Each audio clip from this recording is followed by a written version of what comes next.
Okay.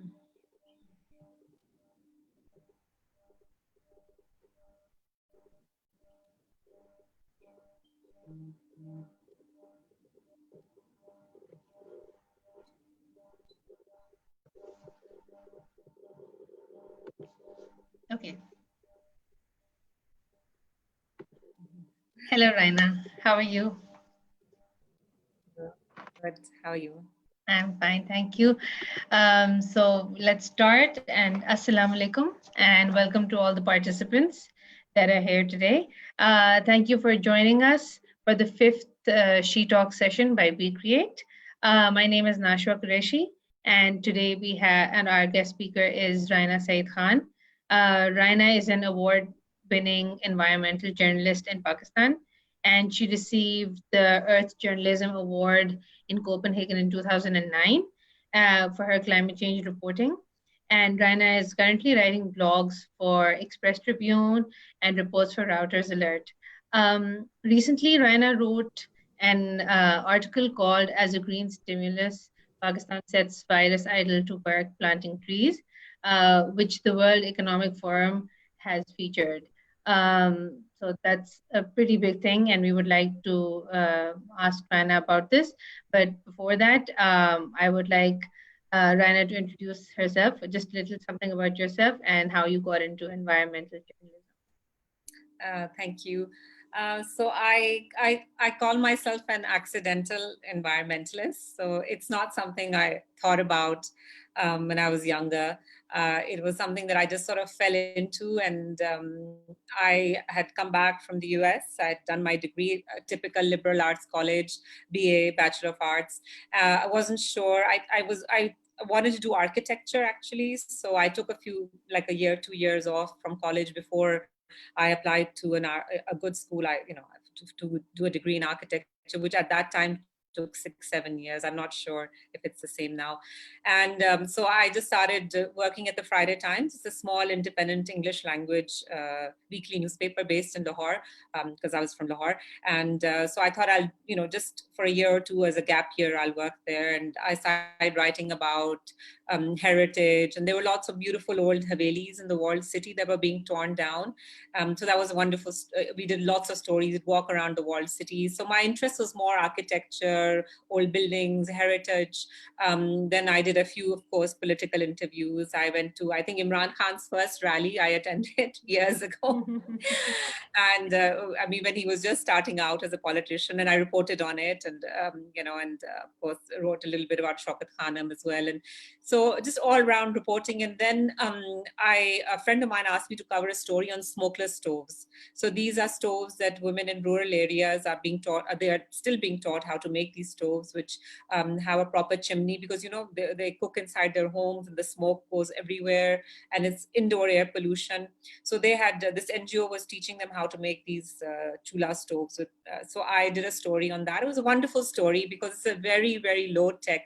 It doesn't cost a lot of money, and they actually taught these women how to make these stoves out of little mitti, and just the only expenditure was like the steel chimney, and that would take the smoke outside their home. So I did the story. I visited the area. It was near Changamanga, and then the UNDP was actually funding this project. And so the lady who was working there, who became my mentor, she, Majbeen Abadi Habib, she said, well, would you like to do more stories on our projects? And I said, yeah, sure. So she said, would you like to travel? So I said, sure. And, typical Lahore, Karachi, Islamabad, few trips to Peshawar, never really had gone to Murray in So she said, well, we'll have to go to a place called Sakhar. It's in interior Sindh, and we're going to see the blind dolphins. And I said, oh, wow, that sounds really, I said, they're blind dolphins in Pakistan. So I got very excited, and I got the permission from my parents. I wasn't married then, and I went, and we spent 3 days in Sakhar. It was like a basic guest house. It was very hot, but that boat ride, we went out onto the Indus River. The sun was setting. It was just the sky had turned orange and gold. And I write about this. I wrote a book later on about in this particular experience. I really think that was a turning point for me. and I'm sitting on this wooden boat on the River Indus, in the middle of this. It's called the Sakhar. It's called the Sakhar. It's near the Sakhar Barrage, and it's called the Indus Dolphin Reserve area. And suddenly we see these dolphins jump up into the air, and it was just, and we heard the sounds, and then it was just a magical experience, I think. And then I learned that there are only like 600 of them left, and I was like, what, why, and I learned more about them. I did a couple of stories, and I have to say that the numbers have increased since then, and that's because there's now an Indus Dolphin Rescue Unit, WWF, Pakistan. And along with the Sindh Wildlife Department, they actually take a stretcher because the dolphins get caught in the barrages, and then the water level goes down, and then they would drown. And now they actually pick them up, put them on a stretcher, and then take them back to the main river. And I went back quite a few times to Sakhar, so I followed up on the story. So I think that's how it started. And then they were like, there are other species. There's a Suleiman Markhor, which is in all the way in Torghar, which is on the border with Afghanistan. It's in Balochistan. And that was also another trip. It took like, I think I had to go to Killa Saifullah, and then from Killa Saifullah I had to take a jeep. And then when I got there, I was like, where are the Suleiman Markhor? And they're like, oh, you have to wake up at 5 a.m, and then we'll take you. And then they made me climb up this mountain. And then my dupatta kept getting, I had to wear a chadar because it was tribal areas. And my chadar kept getting stuck on the rocks. And then finally the tribesman was like, Baji, tum mar jaogi, take off your chadar, please. Even the tribesmen were like, take off your chadar, you're going to die because, it was getting caught. So I had all these really exciting adventures. And I have to say, I didn't feel scared because I would be invited by the NGO. It's not like I would get into a car and just go off into these, very remote, and I'm sure a bit dangerous areas. But I would do it through the UNDP or WWF, which is World Wildlife Fund Pakistan. They would arrange the visit. The local community would be ready. They knew I would be coming, and I would be their guest. And that the tribal areas, if you go as a guest, of course, it's the safest place for a guest because they really have that concept of protecting their guests. And so it started, and then there were so many projects, and then I forgot about architecture school, and I just stayed on. And then I got a Sheepning scholarship based on my stories, and it was for a master's in environment and development. So I did my master's, and I came back, and then I thought, should I work now for these NGOs? But then I wouldn't be able to write, and I really enjoyed writing because I was able to travel to these areas, and I was able to write, highlight all these places and all this biodiversity. And Pakistan, as you know, which I learned at WWF, that from 0 meters to the top of K2, which is 8,611 meters, Pakistan has the most dramatic changes in elevation within any country on earth. So because of those dramatic changes in altitude, we have very diverse ecosystems, and we have very diverse indigenous wildlife. And of course, we have indigenous peoples as well, from the Kalash and Chitral Valley, all the way to Keti Bandar, where you have the Mohannas and, the people who live on the boat. Well, they used to live on the boats. They've very few now you find the fishermen hote the. So I was very lucky. I got to travel. I was the NGOs are really, really kind. They would it's very difficult for a journalist to do this without support. Most newspapers are not going to pay you to go to these remote areas, but like I said, I was lucky. I got the opportunity. The NGOs would invite me. I would go write about the stories, and then I compiled it all in my book called Mountains to Mangroves. So yeah, that's how I became an environmental journalist. That's a very exciting story, and it's that you had a lot of experiences, and really interesting ones. And it's amazing you've seen a lot of stuff in Pakistan. A lot of us haven't really gone around much, and I think we should. Okay, so that was very interesting. And could you also just briefly touch upon the topic of climate change? And I mean, we all do know a little bit about climate change, but there's a lot of confusion. uh, is it pollution? Is it the air? So if you could just touch upon that. Yeah, so I think the best way to look at it is so I call myself an environmental journalist, but of course in the last few years I'm writing mostly about climate change because climate change has become the umbrella now under which you had air pollution, you had biodiversity, you had water scarcity, of course deforestation, all these issues that we were facing in Pakistan, they've all come under climate change. And there's a good reason. Like, we have a Ministry of Climate Change. We don't have a Ministry of Environmental affairs as such. And there's a reason for that, because with all the other problems, air pollution, water contamination, even loss of biodiversity, deforestation, there was always this notion that, as countries develop, yes, you will have all these problems, but then when you develop and you become wealthier, and then you will clean up your air, like in Japan. Like, the air is very clean in Japan. You can fish from the local streams. And so then once you develop and once your people are pulled out of poverty, then you can fix all these problems. But with climate change, you have a sense of that you're driving towards a cliff. Humanity is driving towards a cliff, and we will collectively fall off this cliff. And there is a time limit. And that's what the IPCC, the Intergovernmental Panel on Climate Change, which comprises scientists from all over the world, it comes under the UN. And they have these reports they bring out every 4 or 5 years. They're called these assessment reports. And one is due, I think, this year, and it should be out. And they have been warning us for years now, not now, but like 20, 30 years, they've been warning us that, look, climate, it's called human-induced climate change. That it's human beings who are causing climate change. It's not a natural warming or cooling of the planet.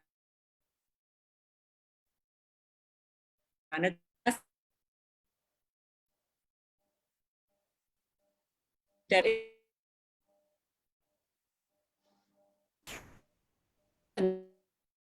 is closing. They've been, more drought, flooding, and you've seen that bring now the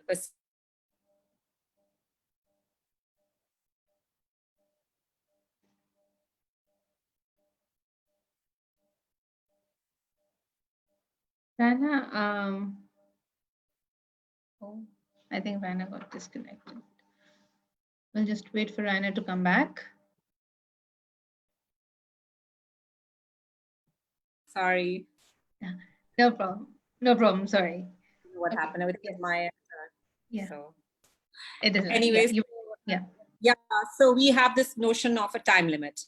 And it's all of humanity is now in it. So we have a deadline, and we're racing against a deadline. That's why we had the Paris Agreement, which happened in 2015. And I went to Paris to cover the story for newspapers in Pakistan. At Dawn, at the time I was writing for Dawn.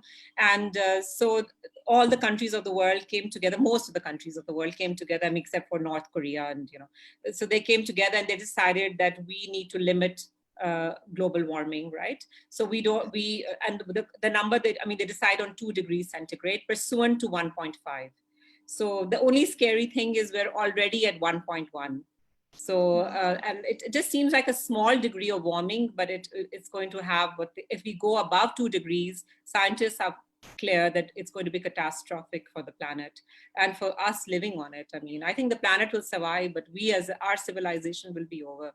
So we are running out of time, and there is this sense of like countries, and it's a global problem. We all have to work on it together. So our Pakistan's contribution is very negligible. We're not a high emitting country, but we are suffering from climate change. We were just number 5 in the long-term climate index of the countries that suffer the most.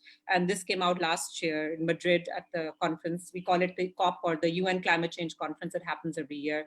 So this year was supposed to be the deadline for the Paris Agreement to be operationalized. But as you know, because of the coronavirus and the pandemic, that conference has been delayed till next year, because you cannot possibly have 50,000 delegates coming together in Glasgow right now. So. Yeah.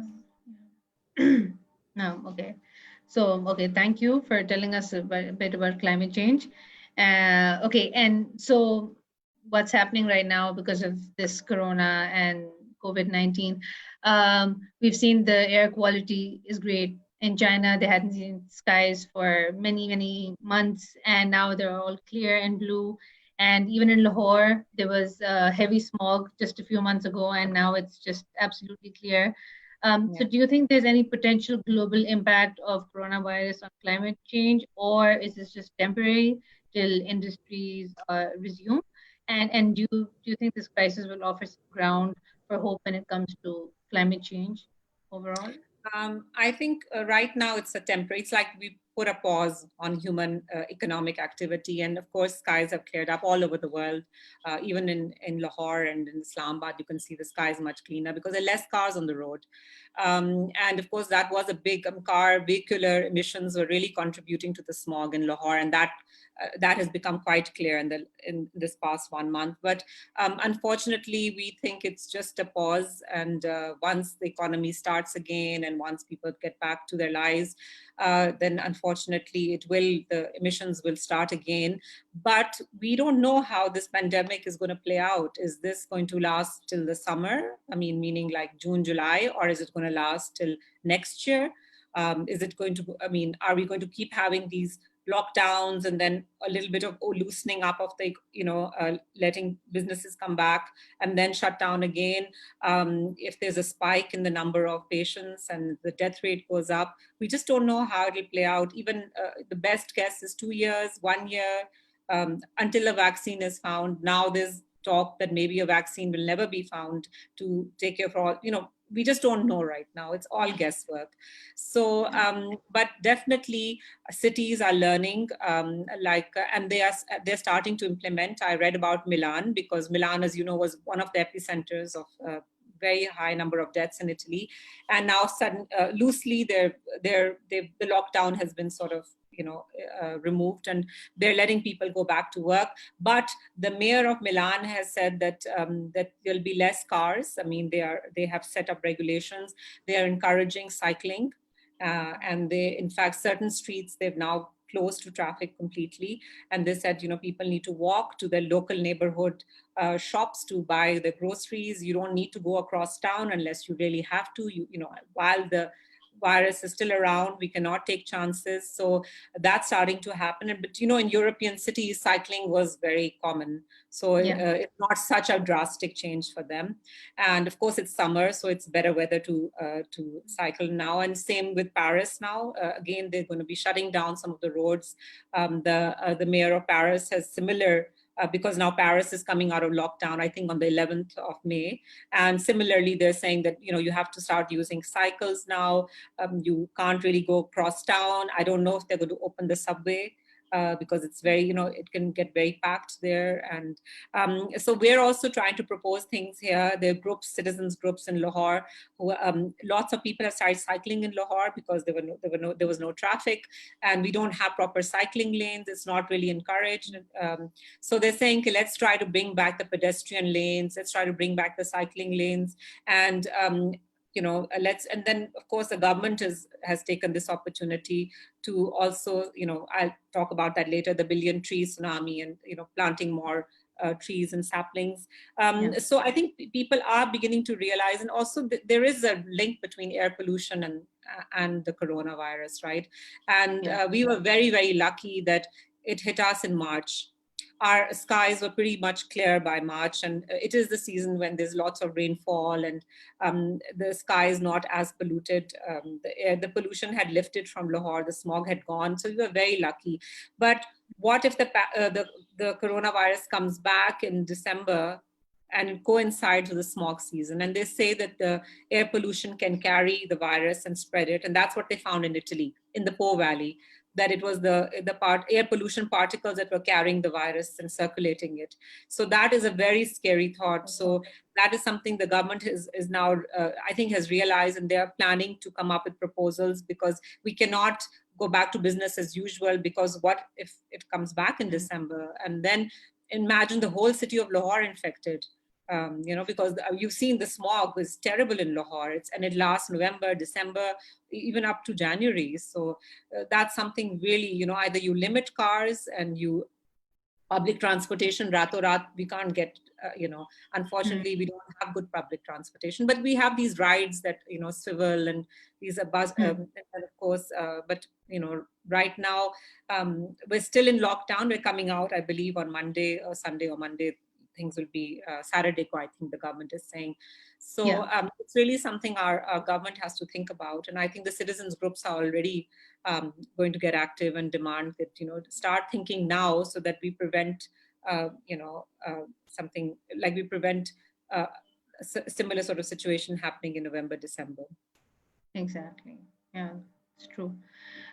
So you discussed the COP, I think that's what it's called. So internationally, every year states get together and they discuss climate change. And so could you just tell us a little more about that? Like what positive outcomes have come about from those policies? And you said that Pakistan. What is Pakistan's stand in these discussions?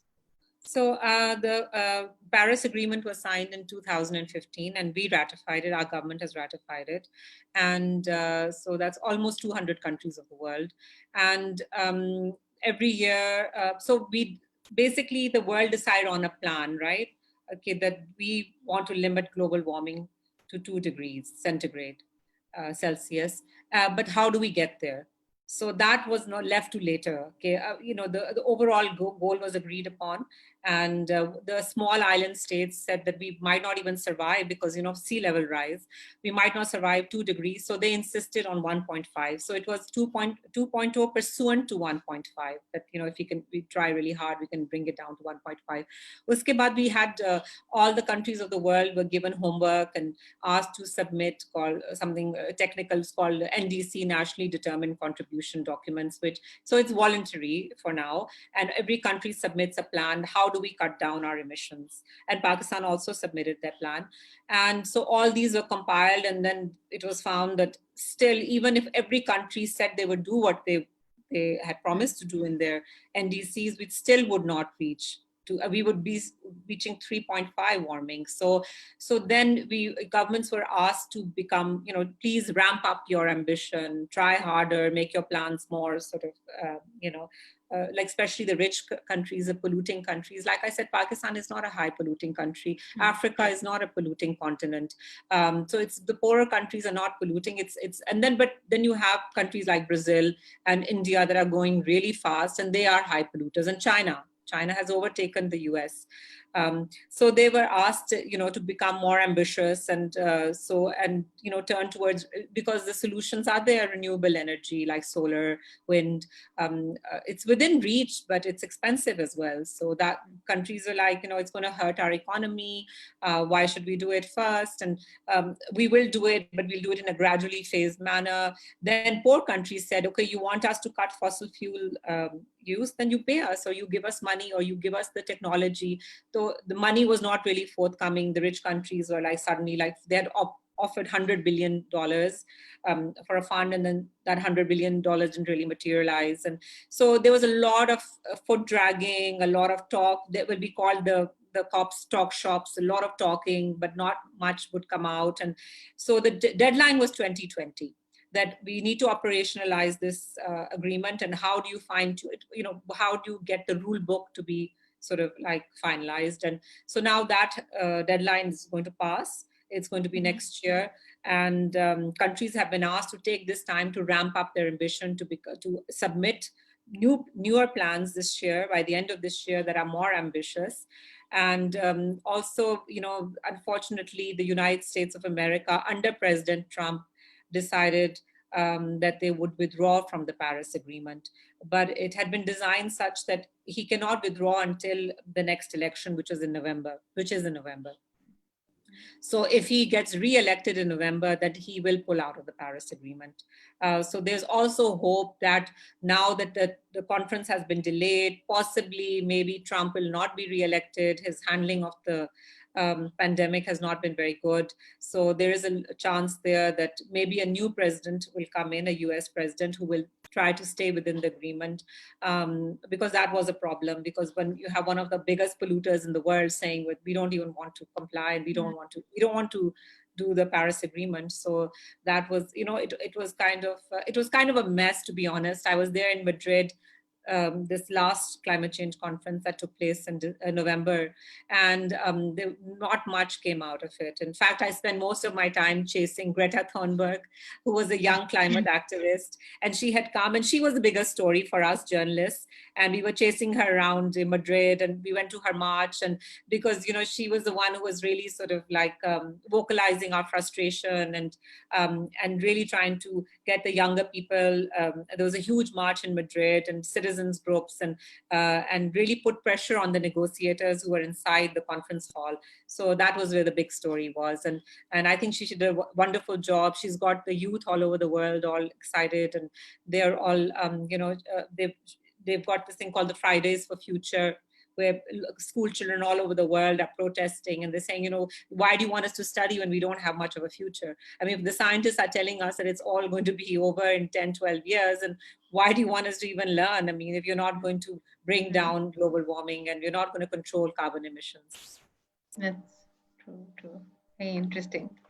Um, and you just mentioned about all the countries, and so what is Pakistan doing about climate change?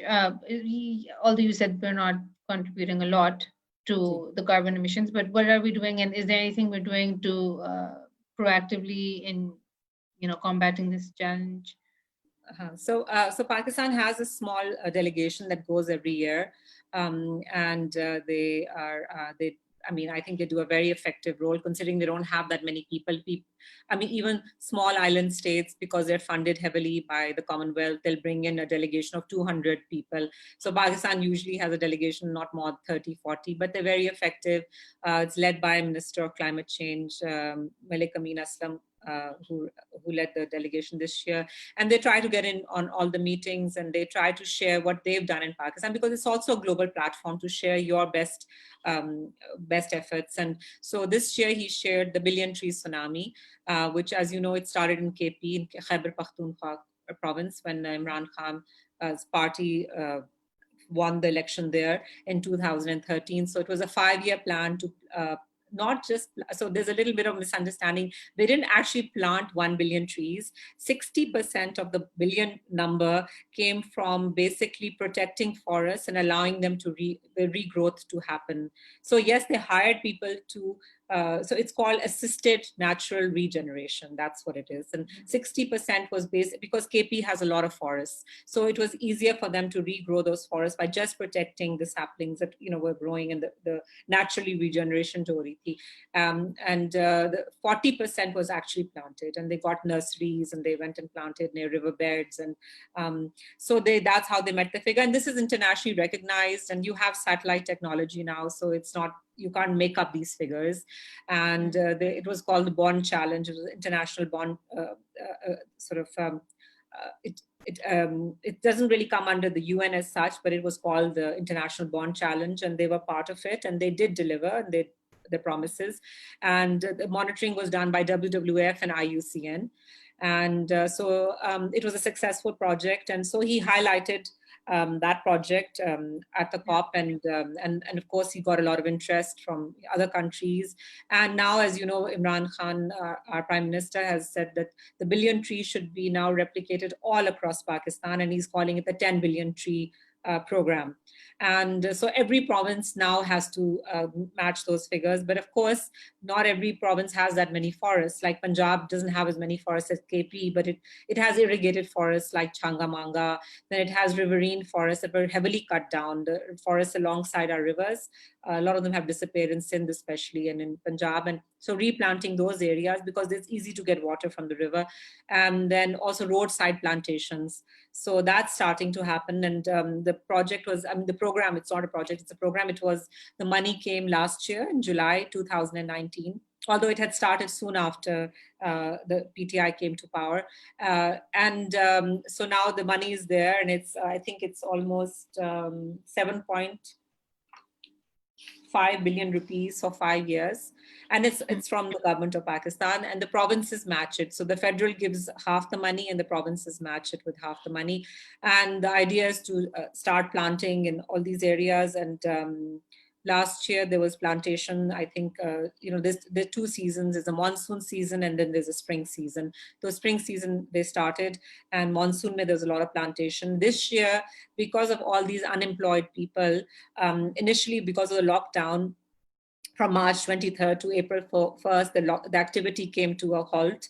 And then, so Malik Amin, then our Minister for Climate Change, requested Imran Khan to allow the exemption to what they call jungle workers. And I wrote that in my story. So he allowed that exemption to happen, so the trucks could come in, the saplings, and then work would start. And so it started on April 1st, because this is, the rainy season, some rains, and it's very important not to miss it. And they had prepared for it. They had dug trenches, and got the mitti ready, and so everything had been ready. But then, because of the lockdown, activities had come to a close. So they, in fact, now, because of the lockdown, they employed even more people. Last year they'd employed like 20,000. This year they employed almost 65,000 people who were out of jobs, and they paid them 500 rupees a day to plant the trees, and between 500 to 800. And there's nursery work, there's also forest protection work, and there's the actual plantation of which you take saplings and you plant them into the earth. And this is the story this is the article that you wrote. This is the article, and it was a feel good story, because it's everyone's kind of depressed and feeling down because of this pandemic, and it is, so many people are suffering, and the news coming out right now these days is very negative. So it was a positive story, and the World Economic Forum made a video on it, and that video, I think, got 1 million viewers. And it was shared, I don't know how many times. And so it was a feel-good story. And then and a lot of other countries are looking at what the Pakistan government is doing, and learning from that. So it was also to share the experience of the government. And it was a very positive thing to do, and putting out of job workers, giving them dignity as well, and not letting, because otherwise, then what choice do you have? To beg in the streets, right? And this way, at least you can, normally a construction worker, mazdoor jo kehte hain, they earn like 1,000 rupees a day, and this way they're earning 500. It is a cut, but at least it's some money that's coming in. So it was, I think, and they've extended the plantation season to June. And then in between, there'll be watering of the saplings. We won't allow them to die. And then in July, when the monsoon rains come, then again, they will start more plantations. So they're expanding the areas, and they're really going ahead with it full steam. And I think there's talk of 200,000. That next round, they'll employ 200,000 people, because that our economy is not going to recover so fast from this pandemic. It's a lot of people are going to be out of job. I think the guess is 19 million people in Punjab will be out of work. So. So I remember these are forest areas, so they're working with the forest department. So this is state land, and then roadside plantation and irrigated plantations. So they've mapped, the forest department has mapped out the areas, and they're near villages. So the idea is to employ the unemployed villagers first, and those who come back from the cities. A lot of people left the cities when they couldn't find jobs, and they went back to the villages. Okay, very interesting.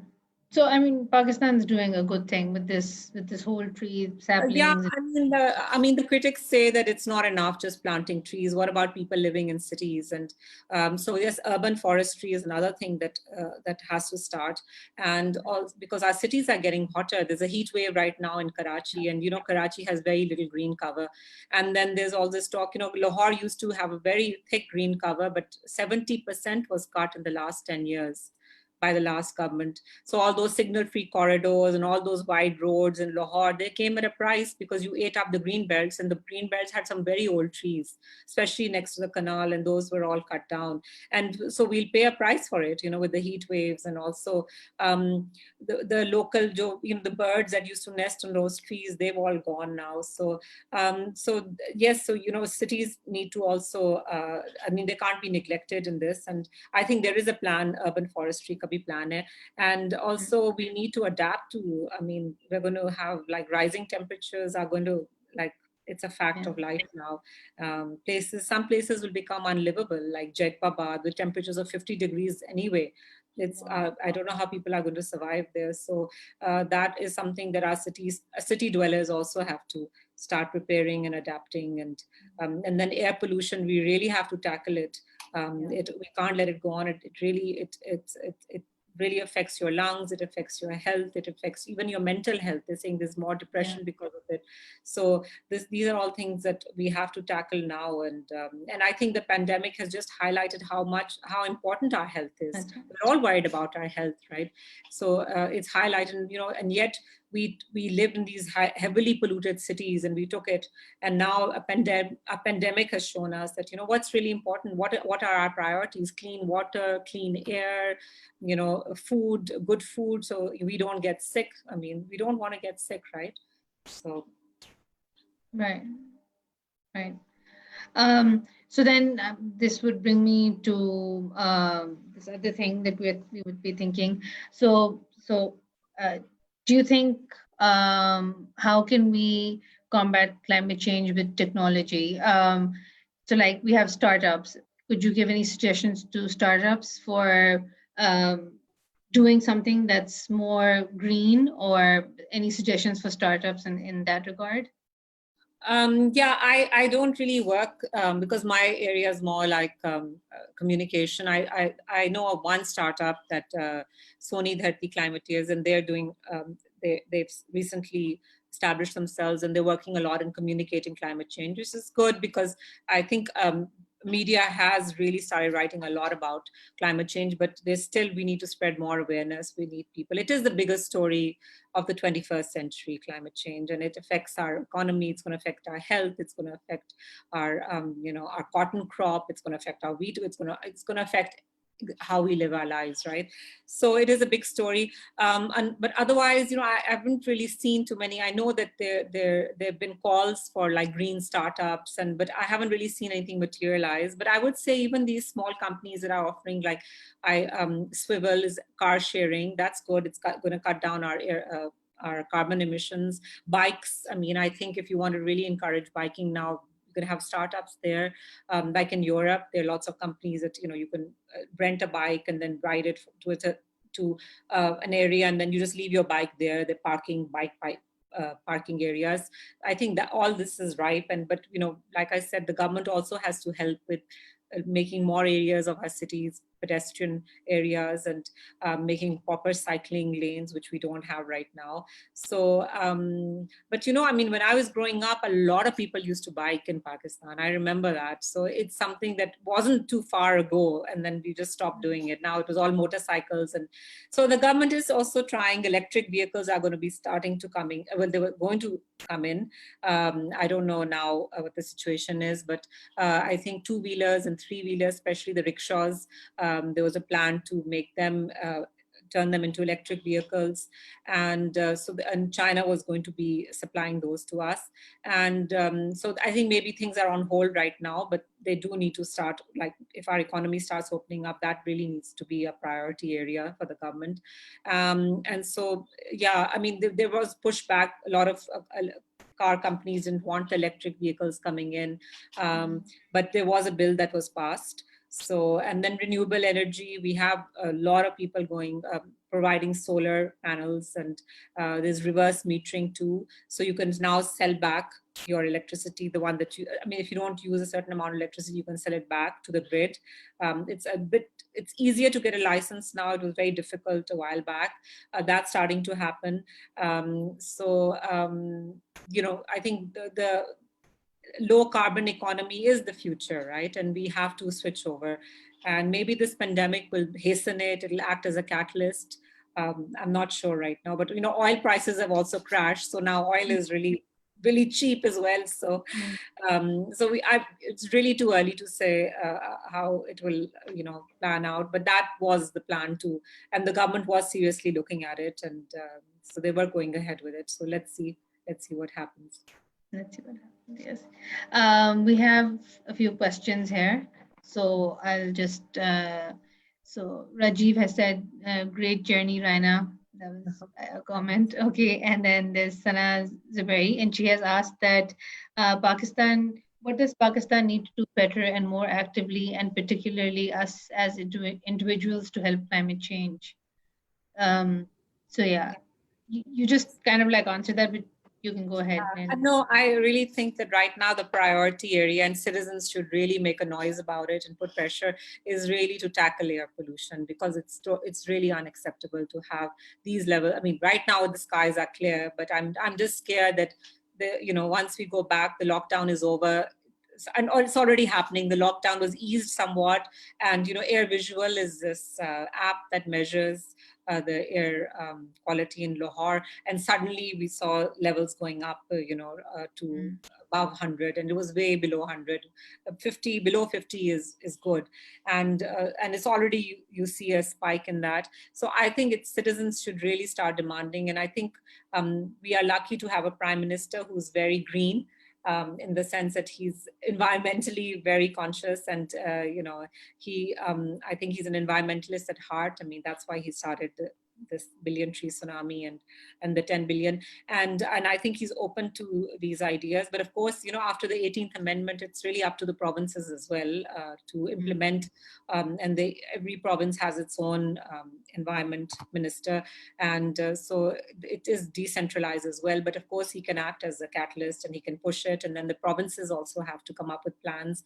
And I think cities as well, we should be pressurizing our mayors of every city to really push for this.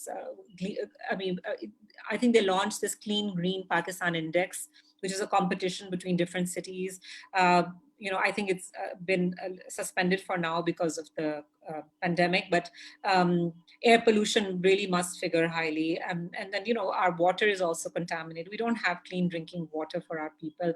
That's another thing. So I think our priorities should now really change as citizens of Pakistan, and we should be demanding these things, because it is a matter of life and death. Our yeah, health is really more important than anything else. I think that's what the pandemic has shown everyone, that if you don't have good health, you don't have anything. of course, of course. Okay.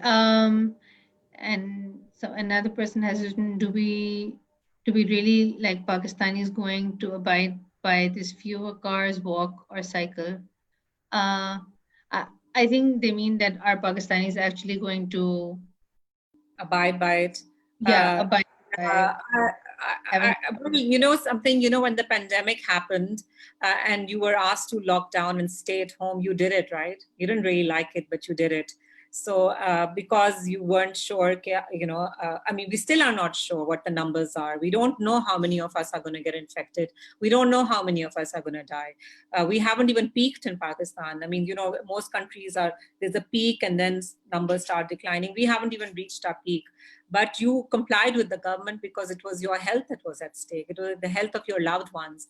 And yet it's okay for you to inhale all this polluted air, which is going to affect your lungs. It's going to cause asthma in little children. It's going to affect their lungs when they grow up, because young people and old people are the ones that are most affected, right? And we know so many deaths happen every year because of air pollution. And yet we allow that. So, and that water is contaminated, right? Okay, not we can afford Nestle, but not everybody can afford that, right? And it's acceptable. So I mean, really, it's a matter of your priorities now. And I think if there is, I mean, a friend of mine was arguing that, do you have any scientific reports showing the link between air pollution and the coronavirus? And there are reports coming out. It's still very early, so they're not peer reviewed. Peer reviewed is when 2-3 scientists review these. The scientific information, and they're bringing them out in a hurry, but the link is definitely there, and it is something that happened in Italy for sure. So it's something that I think we really need to. I mean, if the virus is now the biggest scare for all of us, uh, air pollution is really going to make it all that much worse. Yeah, definitely. Okay, Rajiv has asked, should climate change be measured? There are a few questions. So one is, should climate change be measured in terms of per capita carbon emission, or is this an incorrect parameter? The second question is, with USA not backing Paris Treaty, what impact would that have on the entire program? And okay, you can answer these two, and then I'll read the third and the Yeah, fourth. per capita, that's a debate. That, for example, China says that yes, we might be the high, we've overtaken the US, but per capita, we are much lower than the US. And the US is the highest per capita. So it's definitely, it comes into issues of equity. And that's what a lot of Indians are very concerned about as well, that, that why blame, India and Brazil, who are now coming out of, they're trying to get the citizens out of poverty and just say that, oh, you become high polluters now and you must stop polluting, and whereas the rich countries have already come out of poverty and developed, and now they're stopping the development. So that was a debate that's very hotly contested. And then of course under the Paris Agreement it was agreed that every country will now take responsibility regardless of that whole thing of common, but it was called it's a bit technical, common but differentiated responsibilities was a principle of these talks, which has kind of been put on the side, which meant that rich countries caused climate change, so they owe it to poorer countries or developing countries to help them with financially and to cut their emissions first. But unfortunately, that principle because of the insistence of the United States of America, that principle got put on the side, and the world decided, no, we must all do it together. Collectively, we have to, each one of us has to take responsibility. So right or wrong, that argument is now pretty much, that ship has sailed now. Now it's all about collective effort. Sorry, what was the second question? The second question was, with USA not backing Paris Treaty, what impact would that have on the well, the USA has been slowing down the agreement. They send a delegation of lawyers every year, and they nitpick. But it's not just the US; it's also Saudi Arabia. It's also Australia. Australia is heavily into coal. Despite there were horrible bushfires. Recently in November, December. But still they were, they have a government right now, right-wing government in Australia that promotes coal, which is one of the most polluting fossil fuels there are. And so you have these countries actively trying to sabotage. They're part of the Paris Agreement, and they're trying to sabotage it for their own reasons, right? Whether it's coal, whether Saudi Arabia, it's because fossil fuel is very important for them, and the United States because you have again Trump, who has decided that he is a climate denier. He doesn't really believe that climate change is actually taking place. So for whatever reason, and they're beholden to big fossil fuel companies who paid for their when they were running for president. Maybe they got funding, but we don't know the exact links. But so yes, the United States is it's the elephant in the room that no one really talks about, but it's there. If it withdraws from Paris, will it survive the Paris Agreement? Yes, it will. But you will have one of the biggest polluters basically saying that we'll pollute as much as we want and we're not part of this agreement. So then how do you enforce it? Then maybe other countries will say, well, if the US has walked out, then maybe why should we stay? So it's really, if we won't know till November. So, and then of course the next conference has been scheduled for early 2021 in Glasgow. So let's see what will happen. Really, there's too much uncertainty right now.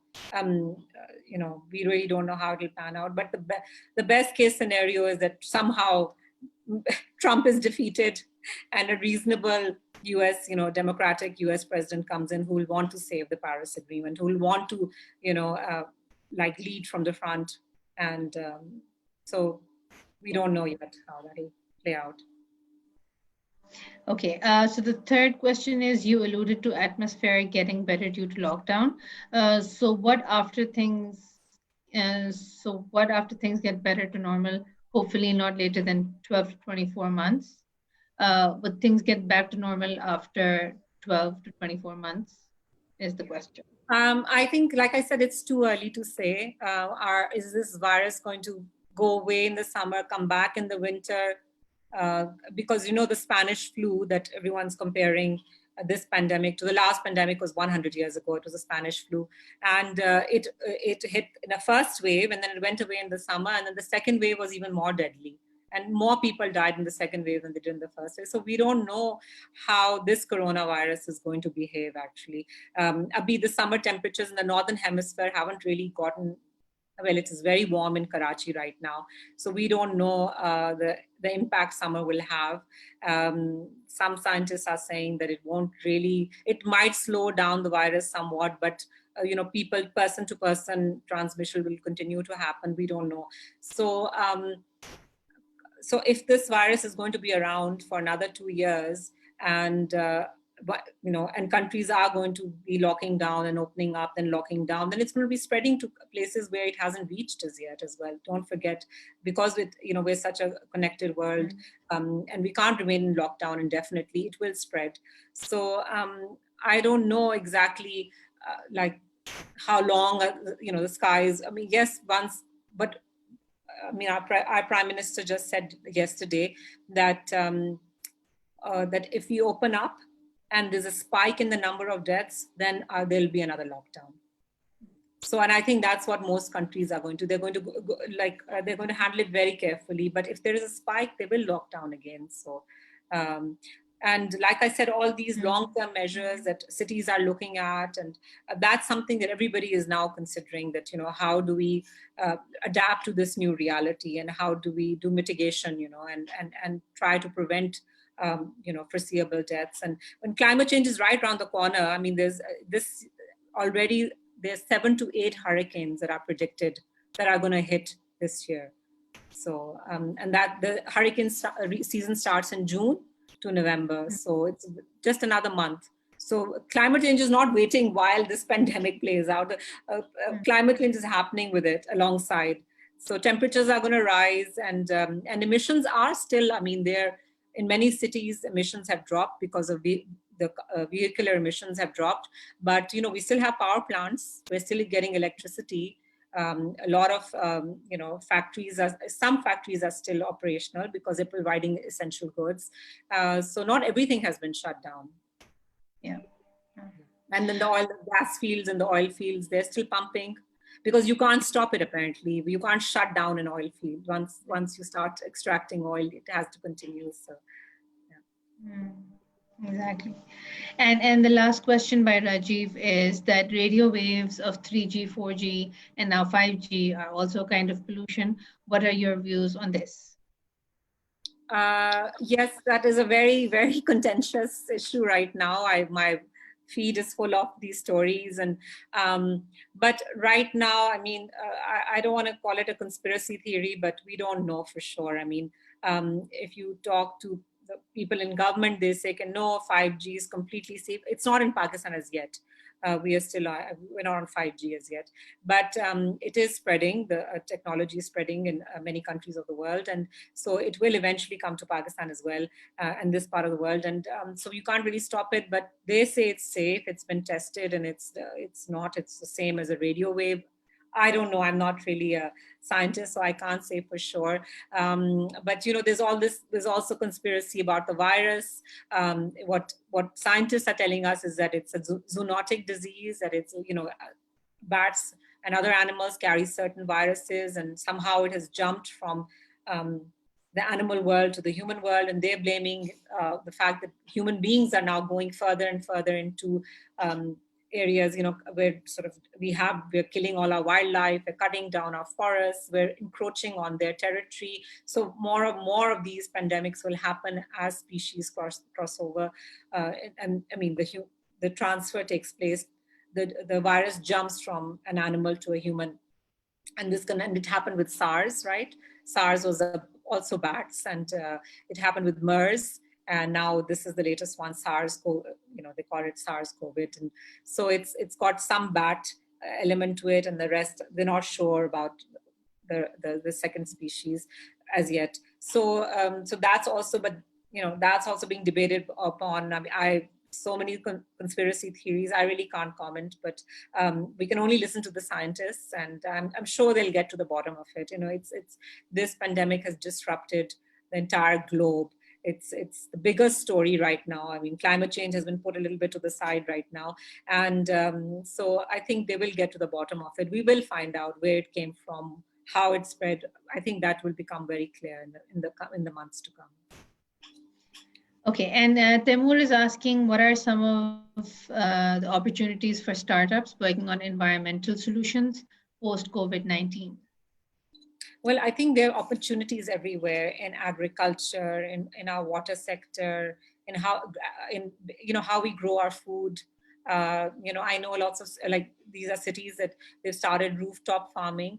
an excellent. I don't see it as much in Pakistan because we're mostly an agricultural country. But if supply chains are going to be disrupted, then it's something to think about. Why not start growing? Like in our cities, start growing food there. Then there's also, I mean, like I said, vehicles like electric vehicles, bikes. Then our little, in the nursery, the 10 billion trees tsunami, they're encouraging women to grow their own nursery. So it's not really a startup as such, but yes, women are now beginning to, it's an income generation for them. So they buy the seeds at very low price, and then they grow them into a sapling, and then they sell the sapling for 10 rupees back to the government. And so they have a form of income generation in their homes, in the gardens, because in rural areas they have the space to grow the saplings. So that's a good form. So a lot of women can now start making money from that. So I mean, I think there's tremendous opportunity there now, but I'm not a really technical IT person, so I can't really elaborate. Okay. Another question from Rajiv is some agriculturists say that stubble burning is good for natural soil nutrients rather than using chemical fertilizers, but it causes massive smoke pollution. So, what is the trade off? Well, we don't really have the technology. It's really expensive. So right now, our farmers say that, Tika, you want us to stop burning stubble, then give us the technology, or and we don't. I mean, there is a special equipment for that, but it's expensive. How can we? Some of us, some of the farmers in Pakistan are small farmers, right?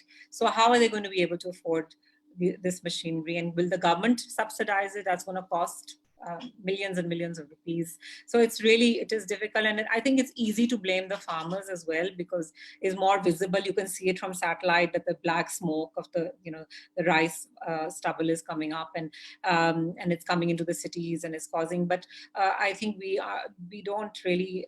I think studies have been done showing that vehicular emissions uh, contribute, I think, almost a bigger share than, so it's transportation actually. And we use some of the most filthiest fuel in Asia, in Pakistan. It's really, our refineries don't, they're not very, and then the refineries ask for money. So when the climate change minister said that, can we upgrade our fuel? They said, sure, you pay us so much money and we'll upgrade our equipment. So you see, it's easy to blame. I understand the farmers' plight. It's easy to blame them because it's visible, but vehicular emissions are not so visible, but they are very much there. And we can see in Lahore, I mean, the farmers are still planting and they're still cutting, and I think they're going to start burning the wheat stubble, if I'm not wrong.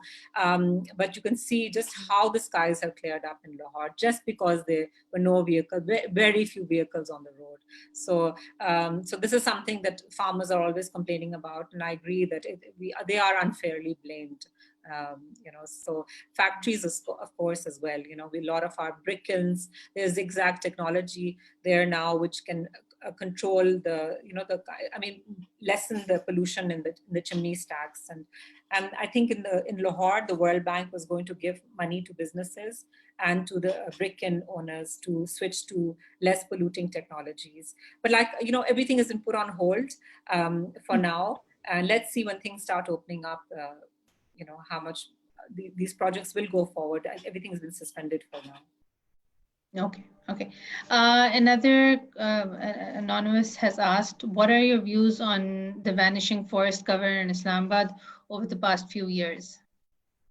So we were part of a group, a citizens group, and we really tried to protest even against the metro bus. When it was being made, he was like, we don't really need the metro bus because the roads in Islamabad were wide enough to cater for buses. We just need a better bus system. And so we did protest, and it was, at that time, it was not the PTI government. They were not so environmentally conscious, and it was a pet project of the last government, and they did push it through.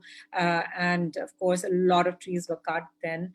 And even now, Embassy Road, that happened under this government. We again went and protested. We really, tried our level best, but again, though, Embassy Road was expanded, and so we then again the road that leads the expressway, a lot of tree cutting happened over there. So we've tried to protest and we've tried to bring it to the government's notice, but all in the name of development.